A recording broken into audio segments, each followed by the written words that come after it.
Nii, ja kuna minu tarokaardid on niivõrd täpsed, siis tahtjaid minu sessioonidel on palju. Ja siinkohal ma tahaksingi tervitada enda esimest klienti. Tere tulemast Nõiakivile, Emmanuel. Tere. Nii, kas ma võiksin kõigepealt paluda su käe, et natuke vaadata sinu minevikku? Nii. Esimene asi, mis ma kohe näen, on üks veerev pall, mida tõenäoliselt lüüakse jalaga. Aha. Kas see võib olla sinu minevikust? Võimalik. On võimalik. Ja. Aga huvitav asi, mis ma siin näen, on ka üks rist ja õpikud.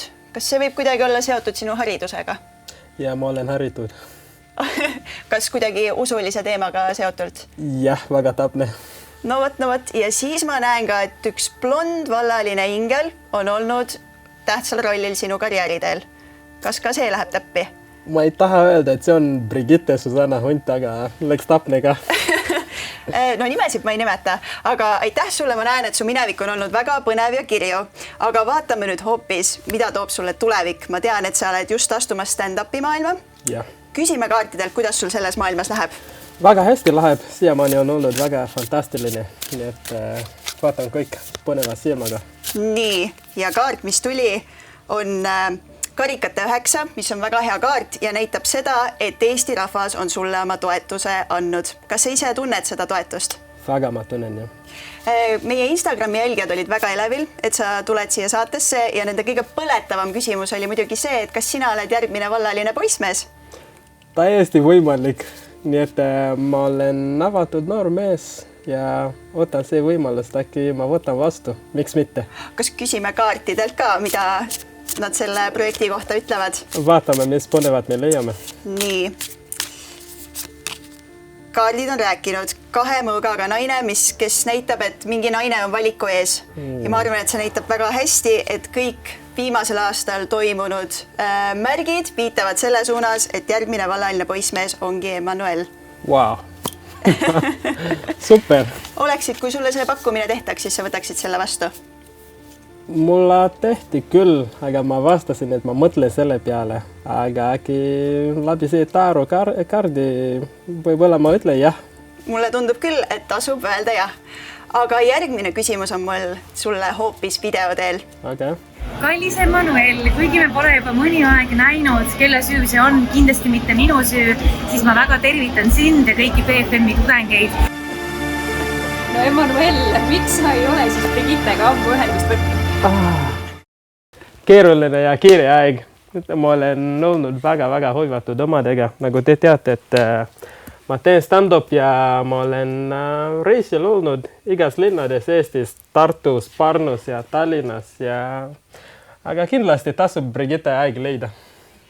Nii, aga tundub nüüd, et me tahaksime väga näha seda sinu stand-upi oskust ja seetõttu me oleme pannud väikse väljakutse sulle valmis, et sa esitaksid väikse katkendi siis enda stand-upist, aga me anname sulle sellel ajal ka ülesandeid.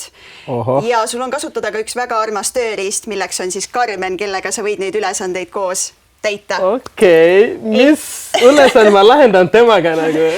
Evelin hakkab sulle kohe ütlema. Nii, kui sa oled valmis, siis sa võid alustada enda stand-upi tantsides bachatat. Ja läks!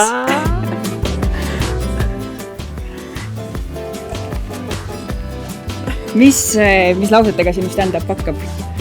Kui sa tavaliselt teed seda?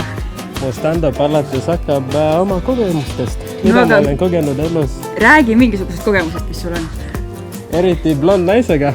On olnud väga hea ja lõbus kogemus. Nii et sinu silma vaadates täna. Ma loodan, et sa paku mulle free kartul ja hapukapsas. Aga ma pakuksin sulle hoopis jalgpalli. Oppa! Stand-upi lugeda, kõksides jalgpalli. Pall juba läks kuhugile. Pall läks juba kuskil nagu.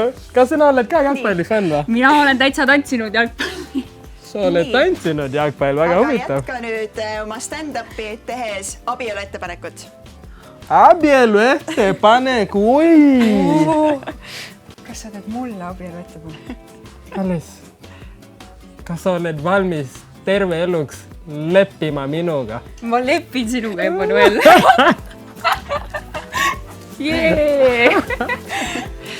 Kas sa oleks ikka Brigittele niimoodi abielu ettepaneku teinud?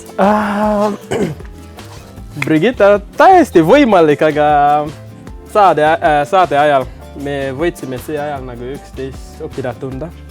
Eks ma ei oleks nõus telekas abielu ettepaneku teha ühtegi naisele, vaid äkki teleka taga oleks täiesti võimalik.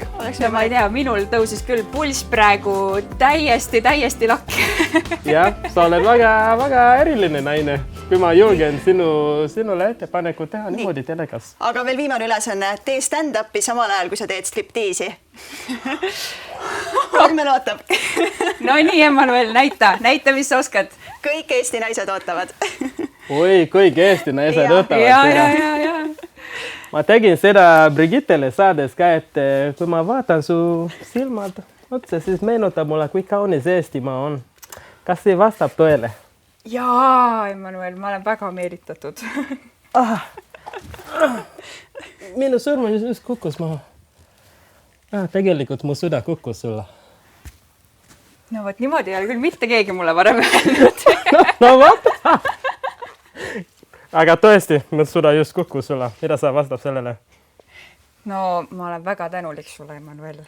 No, mul on see ei ole tänulik, sa pead midagi eriline vastama. Süda on kusagil kõrgustes praegu hõljumas. Kas sa ei tunne ennast eriline, et Emmanuel süda just kukkus sulle või? Tunnen küll ja Evelin tunneb sama hästi ennast, ma usun. Ühesõnaga, see pulss jätkab aina tõusmist ja mul on selline tunne, et me lõpetame iga saate niimoodi, et me oleme juba kusagil heas mõttes kõrgustes hõljumas. Ja hea, et meil on seekord 2 nädalat taastumiseks, sest järgmine saade on 8. aprillil.